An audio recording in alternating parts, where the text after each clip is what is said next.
Minutes, j'ai avec moi sur ce plateau Nicolas B, vice-président exécutif de Reconquête, député européen. Bonsoir. Bonsoir. Et Bruno Millienne, député MoDem des Îles-Yvelines et également porte-parole du MoDem. Bonsoir, merci d'être avec nous. Alors messieurs, vous êtes avec nous à la base pour parler de la loi immigration, mais on va débriefer un petit peu ce discours d'Emmanuel Macron qui contenait beaucoup de choses. Il a évoqué plusieurs points, on ne va pas pouvoir tous les débriefer, mais le premier, l'IVG. L'IVG sera inscrite dans la Constitution, le président l'a dit. Vous êtes satisfait ? C'était prévu, on l'avait demandé, et puis l'Assemblée l'avait voté, je crois, à l'unanimité pour le coup, et que ce soit inscrit dans la Constitution, parce qu'on voit que partout où les droits progressent dans le monde, c'est un état de fait, on peut rien y faire, ils peuvent aussi régresser aussi vite qu'ils ont progressé. Et le droit des femmes, je pense, comme le droit des enfants, le président l'a rappelé, comme le droit aussi des LGBT, enfin tous les droits essentiels, tous les droits humains doivent progresser et on doit les protéger partout dans le monde parce que personne n'est à l'abri qu'une démocratie tombe et qu'elle soit remplacée par un gouvernement un peu plus autocrate qui viserait effectivement à détruire et à détricoter ses droits. Et ça, c'est un premier pas. Effectivement, si on arrive à le faire, en tout cas pour les femmes, je pense que c'est très important.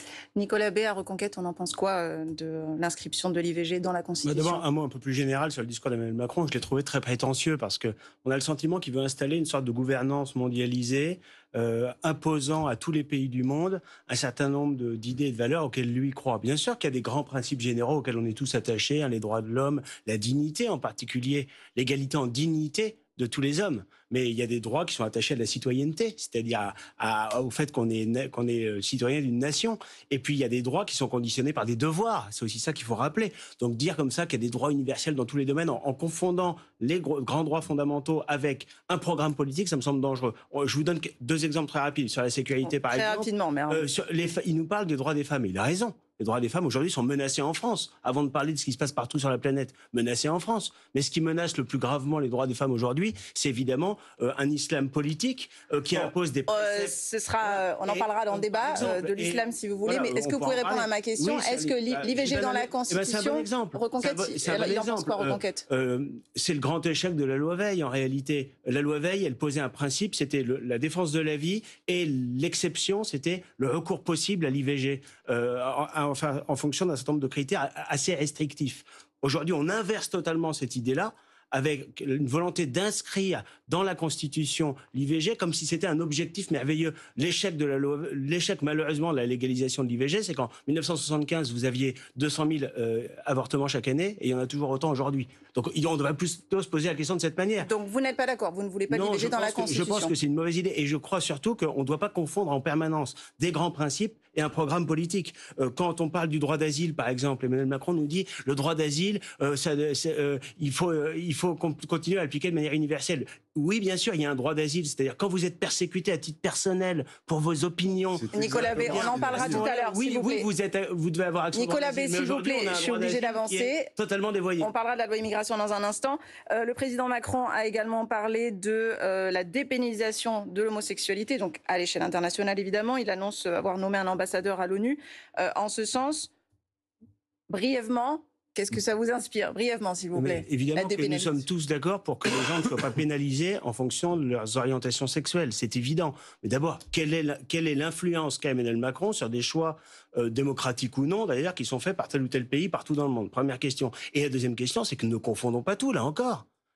Il faut pas qu'il y ait la pénalisation en fonction de l'orientation sexuelle. Ça ne veut pas dire qu'on cède à toutes les exigences LGBT, la PMA sans père, la GPA, c'est-à-dire. Non, mais là, il a parlé de la dépénalisation. Oui, mais attention, parce qu'en réalité, non, je suis pas en dehors du sujet. C'est le sujet parce que, en réalité, dans les revendications LGBT, vous avez tout ça. Vous n'avez pas seulement la dépénalisation. Excusez-moi, laissez parler Bruno Millienne sur la dépénalisation. Le sujet du président ce soir, c'est le 75e anniversaire de la Déclaration universelle des droits de l'homme, point barre, et de rappeler, et c'est bien qu'il le fasse, de rappeler qu'aujourd'hui les démocraties sont en danger partout dans le monde. Si vous regardez au niveau géopolitique, il reste à peu près un tiers de démocratie pour 2 tiers de pays un peu autocrates. C'est simplement son message. Allez pas chercher derrière les choses ce qui se fait en France, mais ça, c'est votre spécialité, vous transformez ça dans votre combat politique, vous avez raison de le faire, et c'est votre droit le plus strict, mais c'était pas le message qu'a voulu faire passer le président. Le message qu'a voulu faire passer le président, c'est démocrates de tout pays, réveillez-vous, Parce que cette déclaration qu'à 75 ans, eh bien, petit à petit, on en perd le sens et l'utilité. Qui est-ce qui décide? On va passer au débat. Non, mais excusez-moi. Rapide là-dessus. On va passer. Qui est-ce qu'une démocratie ou non? C'est pas Emmanuel Macron. Mais ce n'est pas lui qui décide, c'est écrit dans les textes, monsieur. Ou de la Hongrie qui mettra en cause l'état de droit. Mais moi, je suis allé en Pologne, à Varsovie, à Budapest. Il n'y a pas de liberté de presse. Il y a beaucoup de droits qui sont beaucoup mieux respectés. Il n'y a pas de liberté de presse, par exemple, en Hongrie, monsieur. Eh bien, excusez-moi, mais il y a plus de diversité dans la presse et dans les médias en Hongrie qu'il n'y en a en France. Vous pouvez pas dire ça. Merci. Voilà pour ce débrief de l'allocution du président de la République lors de la 75e, à l'occasion du 75e anniversaire de la Déclaration universelle des droits de l'homme. On en arrive à notre débat sur la loi immigration. L'heure de vérité approche pour le gouvernement. Le projet de loi immigration donc arrive à l'Assemblée nationale demain.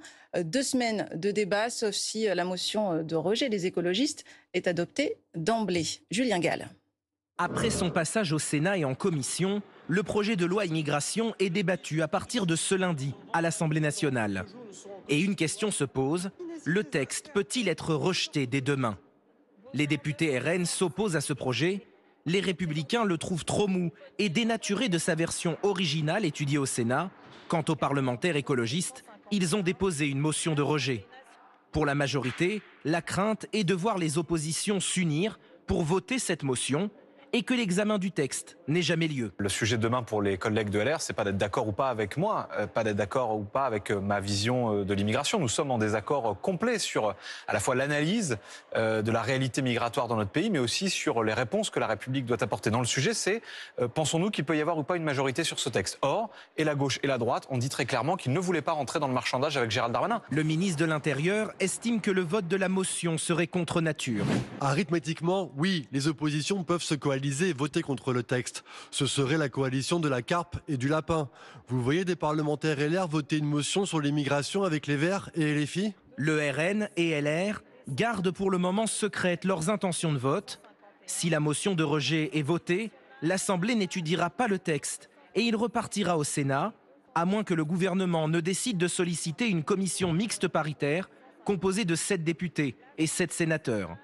Si la motion de rejet n'est pas adoptée, il y aura 15 jours de débat jusqu'au 22 décembre. Bruno Millienne, j'allais commencer avec cette question. Une loi sur l'immigration, encore une, c'était nécessaire? Oui, vous pouvez dire ça effectivement, parce que des lois sur l'immigration, on en fait beaucoup. Elles sont plus ou moins efficaces, il faut le reconnaître. Elles sont plus ou moins efficaces pour 2 raisons. D'abord parce que je pense que, vu comme est constituée l'Europe, les lois sur l'immigration, elles doivent d'abord être européennes pour pouvoir s'appliquer après sur le sol national, et que finalement, la marge de manœuvre des États à l'intérieur de leurs frontières est un petit peu réduite. Il n'empêche que sur le droit actuel qu'on a en France, il y a beaucoup de choses à améliorer. Ce qui est important dans cette loi, c'est l'équilibre qui est trouvé entre le durcissement des conditions d'accueil des immigrés et le rétablissement de certains droits humains tout simples. Je vous prends un exemple simple sur les régularisations. Je me doute que Nicolas B ne sera pas d'accord avec moi, mais tous dans nos circonscriptions, moi ça m'arrive à peu près une dizaine de fois par an, on est là pour essayer d'aider à faire obtenir des renouvellements de cartes de séjour à des gens qui sont intégrés depuis 5, 10, 15 ans. Vous savez, le fameux petit arabe du coin qui ouvre jusqu'à 23 heures, ces gens-là, les gens n'ont pas envie de le voir partir, lui. Et il peut, dans la plupart des cas, il n'est pas régularisé, il doit courir après ses papiers tous les ans. Enlevons-leur cette épée de Damoclès sur des gens qui sont là et qui sont intégrés, et ceux-là, il faudrait les régulariser. Par exemple, je donne un exemple. Donc voilà, il y a quand même des anormalités ici en France. Vous ne pouvez pas vivre décemment quand vous êtes réellement intégré, que vous respectez les valeurs de la République, que vous respectez les règles de l'état de droit français. On ne peut pas vous mettre une épée de Damoclès tous les ans où vous êtes obligé de courir après le renouvellement de votre carte de séjour pour pouvoir continuer à exercer votre métier en France. Bon, ça c'est un premier point. On évoquera cette question de la régularisation. Et de l'autre côté, on arrête les hypocrisies sur, à chaque fois qu'un étranger, quel qu'il soit binational d'ailleurs ou pas, dès qu'il a fait une bêtise, on le renvoie chez lui. Les gens savent très bien que les règles du droit international ne se passent pas comme ça. Donc arrêtons les fantasmes de part et d'autre. Pas de régularisation systématique, pas de renvoi systématique non plus, parce que c'est tout simplement pas possible. Voilà. On vous a entendu. Nicolas B, votre avis sur la question, c'est une loi pour rien encore? Ça me fait plaisir parce que mon contradicteur, en réalité, dit la vérité sur ce projet de loi. C'est pas une loi immigration. En fait, c'est une loi régularisation qui va faciliter la régularisation. Vous l'avez dit d'ailleurs, c'est la 22e fois qu'il y a une loi sur l'immigration en France en 30 ans. Et le constat, c'est qu'il y a 25 ans, sous Jospin, il y avait 120 000 entrées légales par an. Aujourd'hui, Gérald Darmanin, c'est le record toute catégorie, 300 000 titres de séjour, plus 130 000 demandeurs d'asile, plus les mineurs isolés, plus Mais les c'est partout clandestins. dans le monde, hein, parce qu'il y a aussi la migration On climatique. est autour de 500 000. Donc il n'est pas, en réalité, Gérald Darmanin, il n'est pas le ministre de l'Intérieur. Il est le ministre de l'Invasion. C'est lui qui a le chiffre record de l'immigration de masse en France. Et donc, on a un ministre qui nous présente un projet de loi et qui est déjà discrédité sur le sujet du projet de loi qu'il présente. Bon, ensuite, quand on regarde le texte, il y a d'abord un écueil, c'est de vouloir apporter une réponse législative à des décisions qui, pour l'essentiel, ne sont pas législatives. En réalité, il y a des décisions politiques. Par exemple, on a parlé beaucoup de l'accord de 68 avec l'Algérie. Oui. C'est une décision politique de politique internationale qui relève pas tellement de la compétence du Parlement. D'ailleurs, Qu'est-ce qui se passe si vous le supprimez, monsieur C'est le Bay choix de la Parce que France. dites la vérité aux gens. Oui, mais on va y venir. Mais Ah c'est oui. le choix de la France d'avoir voté ce texte et ce serait le choix raisonnable de le remettre en cause aujourd'hui. Ce sont sinon des décisions administratives, donner ou pas un titre de séjour. Expulser ou ne pas expulser, régulariser ou ne pas régulariser. C'est-à-dire que ce n'est pas des décisions qui relèvent de la loi. Et enfin, il y a des décisions judiciaires qui ne relèvent toujours pas de la loi, qui sont d'ailleurs largement imposées ou inspirées par les institutions européennes. Il faudra être capable de s'affranchir, même Michel Barnier le dit, hein, il n'est pas de ma famille politique, s'affranchir de la jurisprudence de la Cour européenne des droits de l'homme qui nous impose en réalité en matière d'immigration des textes qui rendront d'ailleurs inapplicables un certain nombre de dispositions de M. Darmanin. Donc en réalité, il y a de l'enfumage dans ce texte. Il y a une prétendue fermeté qui en pratique ne sera pas applicable si on n'est pas capable d'avoir la volonté politique de se sur les défaire, recours, de se défaire des contraintes de l'Union européenne, premier élément.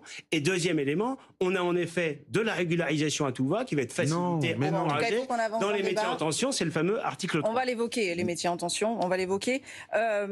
Brièvement, il y a cette motion de rejet qui sera défendue par les écologistes lundi en ouverture de débat. Elle vous inquiète ? Non, je suis pas inquiet. Le Parlement est souverain. Le Parlement votera en son âme et conscience.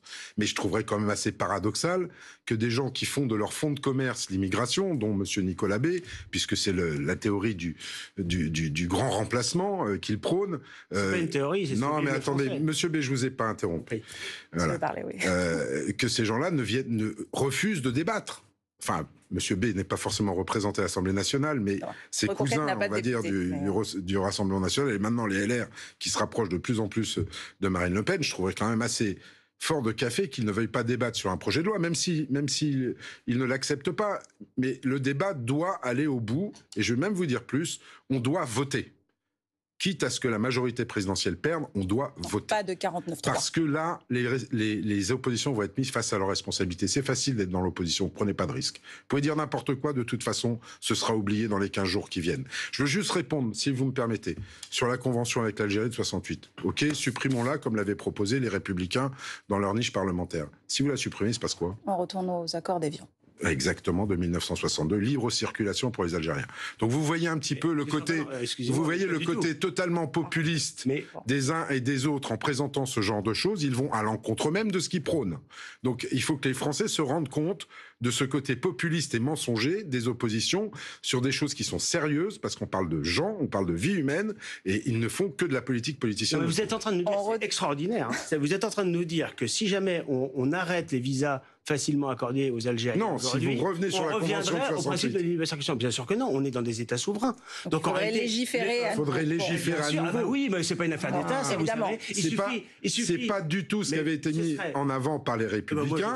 Ils ne voulaient simplement, mais le groupe Rassemblement National était d'accord avec ça. Ils voulaient simplement casser la convention de 68, comme si ça suffisait. Mais il faut mettre en place des nouvelles dispositions. Et que fait le gouvernement dans les prochains mois? C'est exactement ce qu'on va renégocier. C'est exactement ce qu'on va renégocier. C'est exactement ce qu'on va renégocier avec le gouvernement algérien, monsieur. Les titres de séjour qui sont accordés, 316 000 en 2022. Avec le gouvernement algérien sur des dans les motifs 3 prochains mois. Politiques, et ce sont des décisions administratives. Et vous savez, vous pouvez toujours dire qu'on va débattre de tout ça et que finalement, cette opinion-là qui vise à régulariser toujours davantage, elle serait bonne. Mais 75% des Français... Nicolas B, j'ai une question à vous poser, s'il vous plaît. A déjà été Est-ce qu'on peut avancer, s'il vous plaît? On va la remodifier à nouveau. S'il vous plaît, on avance. Depuis plusieurs jours, les Républicains annoncent qu'ils ne voteront pas le projet. Éric Ciotti, le président du parti, estime que c'est un texte qui manque de courage. Marine Le Pen a parlé de petites lois avec de petites mesures. Est-ce que vous êtes d'accord ? Oui, bien sûr, mais en fait, tout le monde dit à peu près la même chose, c'est-à-dire que c'est un texte qui, en fait, va avoir pour objectif, finalement, d'ajouter de l'immigration choisie à l'immigration subie. En fait, il y a un grand mensonge derrière tout ça, mais je l'entends souvent dans les institutions européennes aussi, c'est l'idée qu'en réalité, on pourrait remplacer l'immigration illégale par l'immigration légale. Comme si comme si elle s'annulait entre elles. En réalité, elles se cumulent. Parce qu'on envoie des signaux. Et parce qu'à chaque fois qu'on envoie un signal de régularisation, de laxisme, de quotas pour des métiers en tension, eh bien, c'est reçu 5 sur 5 par des flux qui sont de plus en plus importants, de migrants qui viennent du Maghreb, d'Afrique subsaharienne, qui ont un objectif, c'est de venir en Europe, qui voient encore un Eldorado. Et le drame de la France, c'est que dans le continent européen, il y a des pays comme l'Italie, l'Espagne, qui sont les pays de passage. Vous avez même des pays comme l'Allemagne qui sont les pays de destination, mais d'une immigration de travail. Nous, on a le pire de l'immigration, puisqu'on n'est pas un pays de passage, on est le pays de destination de ceux qui ne veulent pas travailler. Pourquoi ? Parce qu'on est le pays qui est le mieux-disant social. C'est-à-dire qu'on est l'Eldorado, dont nous, on sait très bien qu'on ne l'est plus. Mais en réalité, perçu par ces populations-là, on va leur donner les soins gratuits, l'aide médicale d'État. On va leur donner... sur vos vieux raisonnements, mais vous n'avez pas lu le texte. Je vous dis simplement que si on veut, écoutez, soyons simple, si on veut vraiment tarir l'immigration, si on veut avoir un solde migratoire négatif, parce que après 40 ans d'immigration ininterrompue, c'est ça l'objectif qu'on devrait avoir, eh bien à ce moment-là, il y a deux choses à faire. Il faut être capable de protéger les frontières, c'est pas le cas, ni les frontières nationales, ni les frontières européennes aujourd'hui. Et deuxièmement, il faudrait arrêter les incitations, les fameuses pompes aspirantes de l'immigration. Et ça, il n'y a pas de pompe aspirante. S'il vous plaît, il nous reste 2 minutes, messieurs. Les soins gratuits, l'école gratuite. Alors justement, j'y viens. L'AME. Vous croyez que ça, c'est Nicolas B, s'il vous plaît. C'est pas des incitations. On parlait des soins. L'AME, s'il vous plaît. Je pose ma question. C'est un point d'achoppement. L'aide médicale d'État. Bruno Millienne, vous ne voterez pas le texte s'il ne contient pas. Supprimer l'AME, c'est ne plus savoir comment sont soignés les gens qui sont sur notre sol et qui n'ont pas à y être. Je vais vous dire pourquoi. Parce qu'aucun médecin en France, et fort heureusement, ne s'empêchera de soigner, ne s'interdira de soigner quiconque, qu'il soit étranger ou pas, qui viendrait le voir sans papier, ils le soigneront. C'est le serment d'Hippocrate. Aujourd'hui, on sait combien ça coûte. On sait ce qu'il y a dans le panier. Demain, on ne saura pas combien ça coûte, mais dans les hôpitaux, les gens viendront quand même se faire soigner. Imaginez un instant qu'on n'ait pas eu l'AME pendant la pandémie du Covid. La catastrophe aurait été considérable.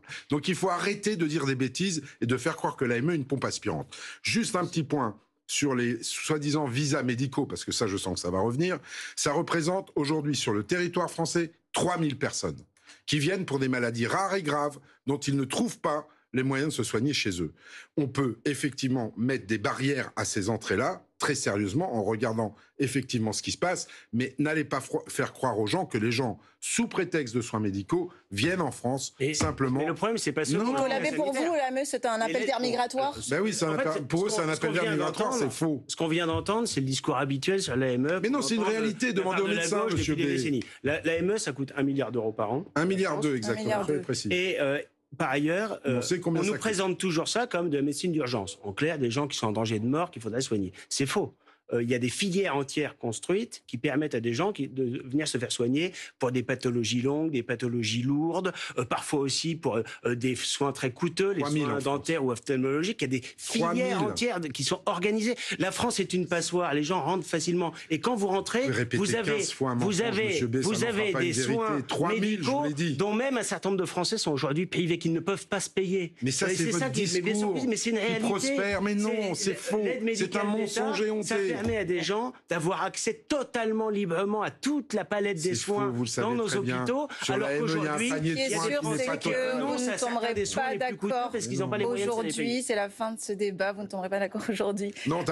Ni demain, probablement. Bruno Millienne et Nicolas B, merci d'avoir été avec nous.